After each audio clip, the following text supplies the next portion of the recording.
Hey guys, how are you doing? Hope you're having a great day. Today I'm going to film a little boat tour for you guys. It occurred to me that I haven't done a boat tour since I bought the boat back in 2021, I believe it was, and a lot has changed since then. I've been running the current setup, the current battery and graph setup for 2 years, a year and a half now, and I'm really happy with it. So I want to show you guys what works for me and kind of how I made the most of this boat here. First off, the boat is a 2005 Triton TR175. Pretty much the smallest probably fiberglass boat you could buy. I went from aluminum to fiberglass. Not necessarily on purpose, but it was what the market offered me. I was really picky with what I wanted to buy, and this boat just checked all the boxes. And looking back on it, I'm really happy I went with fiberglass. We're going to start from the back, work our way to the front. I'm kind of going to show you guys what I've been running, what I like, and how I make use of this space. Alright guys, this is my baby back here. We upgraded motors last year. This is the Mercury ProXS 115 with the command thrust gear case. Previously I was running the 115 Optimax. After a cylinder popped, kind of weighing all my options and prices in the used market, I ended up buying just a brand new motor with some warranty, and overall I have been really happy with it. Overall, just super quiet, super good on gas, and it gets me from point A to point B without any worry. But yeah, overall, really happy with it. As for the prop, we played around with a couple. With the bigger gear case, I was kind of able to play around with a couple of props and figure out what I like, and we actually landed on the Tempest Plus 23 pitch. Lucky for me, Aaron already had it, so it turned out great, and that's kind of what has been working for me. I get a lot of questions about my transom saver. This is the Geiger-Tech transom saver. Really happy with it, super easy to use, and yeah, I just thought I'd mention that since usually when I post a photo of my motor, I get a lot of questions on Instagram. Got a 6-inch jack plate. Don't really play around with it, but I did raise it a little bit when I put the new motor on just to get the engine out of the water a little bit, and I think it's been pretty good there. Yeah, that's pretty much the whole back of the boat. Overall, like I said, I'm really happy with my choice in the Mercury ProXS, and hopefully many more good years to come. Now moving back into the back, this is Aaron's forte, but let me show you guys the batteries and kind of what we have set up here. So like I said, this is kind of Aaron's forte, but yeah, we're running Dakota lithium batteries. Still got a lead acid here for my cranking, and a Noco charger. Huge shout out to, again, RJ Marine. Last year he installed everything for us, set it up nice, and made it really easy for us to work with. Excuse the tape, that was our doing over the winter just to keep everything a little easier with my time away. But we are rocking two 12-volt 100 amp hour batteries for the trolling motor. Absolutely amazing. I mean, I can go days without charging this. I remember when we first got the boat, or first got the batteries, I think we went perch fishing for what, 3 days? Not full days, but 3 days without charging these. So it's nice knowing that I can go for the weekend, go fishing somewhere, not have power, and still be able to enjoy myself. Noco Genius 10x4. We got 12-volt 54 amp hour battery here that runs all my electronics on the boat.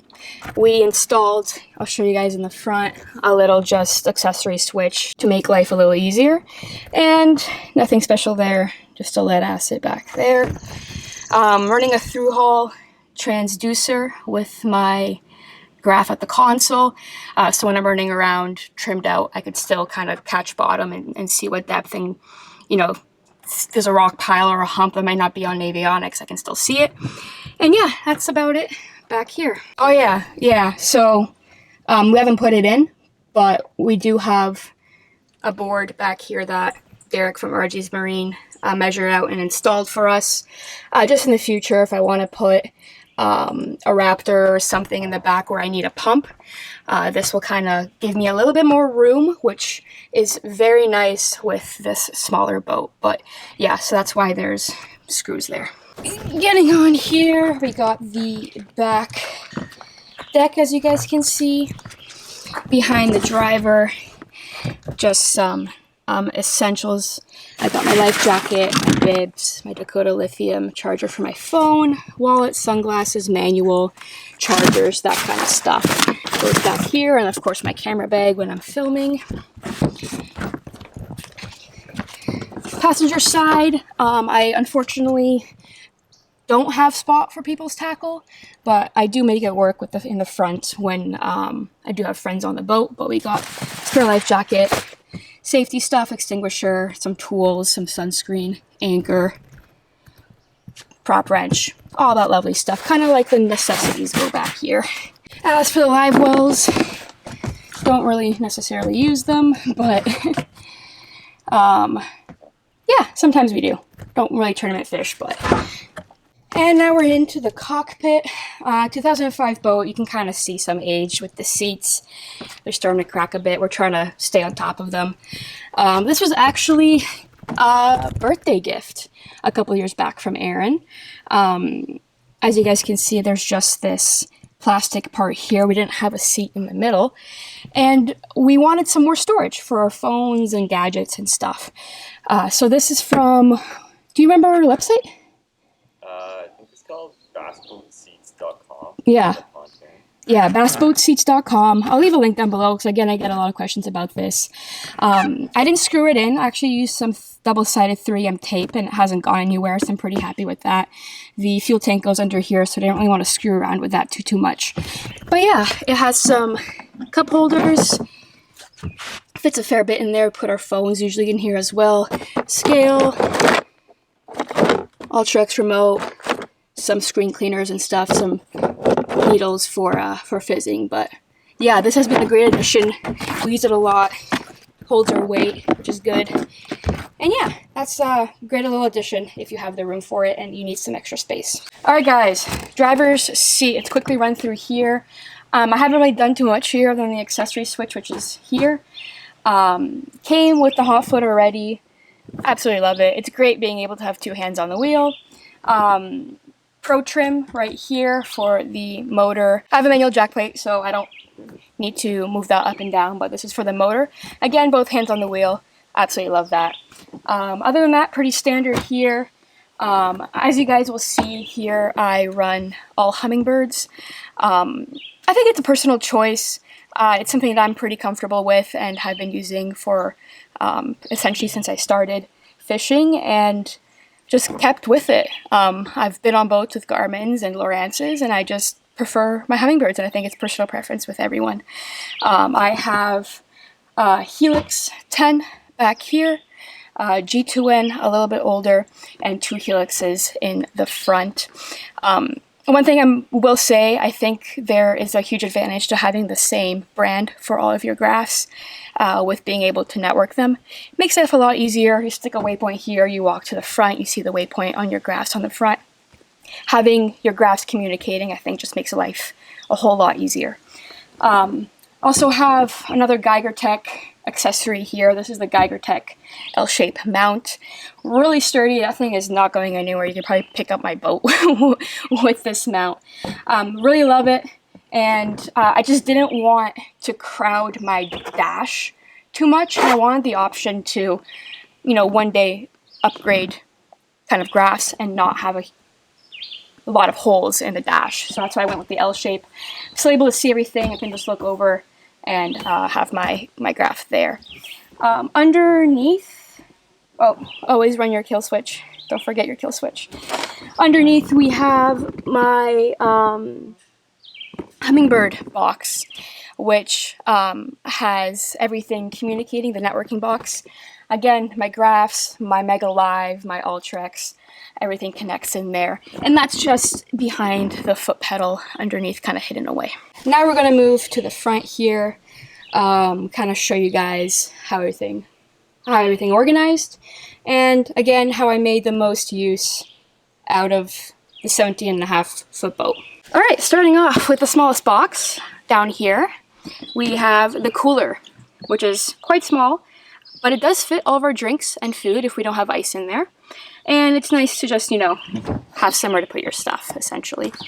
Onto the rods. Now, this was one of the biggest factors why I bought this boat. Aaron and I, when we went to go check it out, we brought a 7.6-foot flipping stick to see if it fit in the rod locker, and it did. Which for older boats, even some newer boats, it's hard to fit some longer rods. This rod locker here, I'm able to get my 8-foot swim bait rods in there. Come and show them. And a lot of rods. I don't know how many we have in here. We have twice as much probably in the garage, and we're able to fit all of them in here, which is huge. I love having just all of my gear with me. You never know what the day can bring, and it sucks, you know, thinking about a rod you left behind and you want to use. So, yeah, I'm really happy with this rod locker, actually. It's quite deep. This boat in general, I feel is quite deep, more of a V hull compared to some of the other 17, 18.5-foot boats, like the Stratus, for example, that I've been on a couple times. So riding through waves is great, just pierce right through them.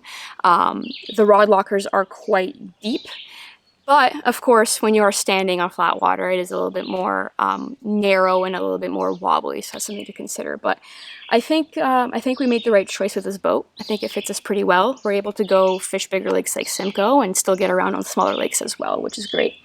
But yeah, very deep rod locker, which I really like. Now, this is where it gets a little crafty. I've kind of managed to make up a system with my tackle. Of course, I have a lot of tackle because I love tackle. But this is kind of the main tackle compartment here that I have. And this, the tackle in here, not the hard baits, but more so the soft baits, switches depending on what we're doing. So if we're fishing largemouth, like we are right now, I'll have my craws, my jig trailers, and my worms in here, for example. Let's say we're going to go fish Simcoe, and we're switching out, of course, for some smallmouth fishing. I'll switch it out to Ned baits, drop shot baits, tubes, and put this stuff in there, which I'll show you guys in a second. But this is most of my hard tackle here. As you guys can see, I have this big Bass Mafia here for all my terminal tackle, jigs, shallow crankbaits, jerk baits, top water, spinner baits, buzz baits in here. This is my line box, which has seen better days. And let me show you guys kind of what I alternate with here. Move this net out of the way. This is the rest of my tackle. So like I said, this alternates.